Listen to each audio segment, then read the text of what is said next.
Just 10 cents a day helps fund local programs like Scenic Stops, Northwest Ohio Journal, and BGSU Brain Game. Watch, connect, explore.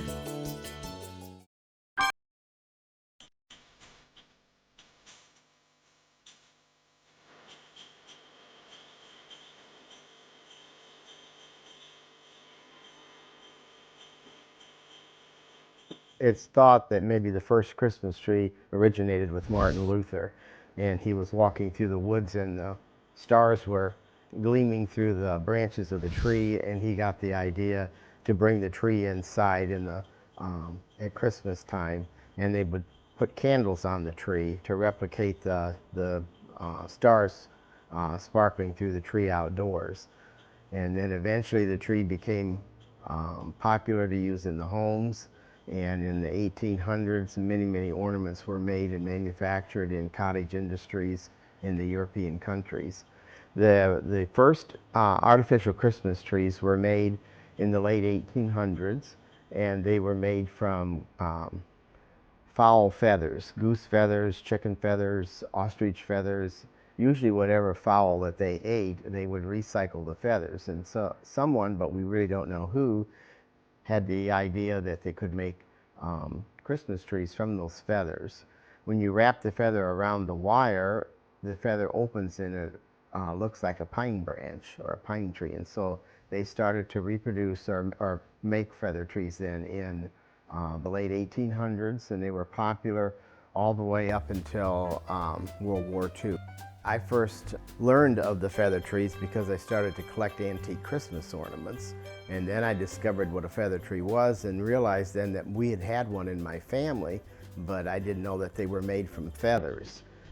So then I tried to find a feather tree, so I did go to some flea markets and I did locate a couple of feather trees, and they were hard to find because nobody really bought them, so antique dealers didn't even try to sell them because nobody wanted them. And so I learned how to make the trees then by going to a workshop in Pennsylvania that was put on by Crispin Treadway from New York about 35 years ago. And he taught us how to make the feather trees. And I've been making them ever since.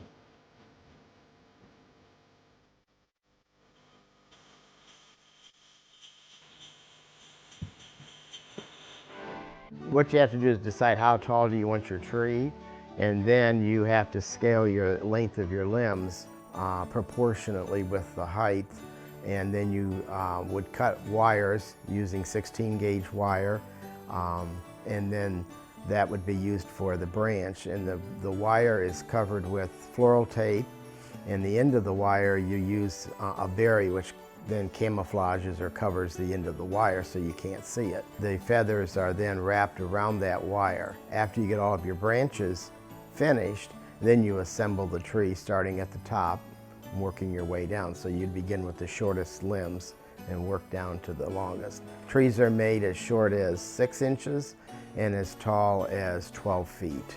Most of my patterns for the trees I actually have taken those from antique trees because I also collect the antique feather trees as well. So I take my measurements off of the old trees and then replicate those trees. So we have Halloween trees, we have Easter trees, patriotic trees.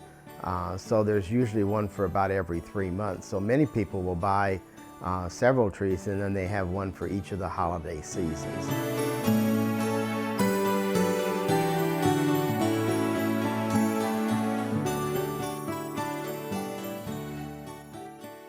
It is a hobby that you can do while you're watching TV in the evening. I can do it in the automobile as long as my wife is willing to drive the car. So it's a nice hobby to have because you can do it in your spare time. The demand is there, but there are only about 3 feather tree makers in all of the United States. And I make and sell approximately 200 trees a year. And I make them anywhere from a 6-inch tree up to about an 8-foot tree. My trees have become popular because I have been picked up by some of the national magazines, such as Martha Stewart Living and Victorian homes and early American life, so I've been featured in those publications. I think one of the reasons I enjoy it is because people seem to be very happy with their trees. I've only had one person who purchased a tree for a friend because her friend wanted a feather tree for her birthday. She ordered the tree and I shipped it to her. She called me and said it was the ugliest thing she'd ever seen. "Are you sure that my friend is going to want this tree?" I said, "Well, I'll tell you what, you give it to her, and if she doesn't like it, you can return it." And it never came back. Scenic Stops is brought to you by WBGU-TV. Support great local programming by giving now at wbgu.org/pledge.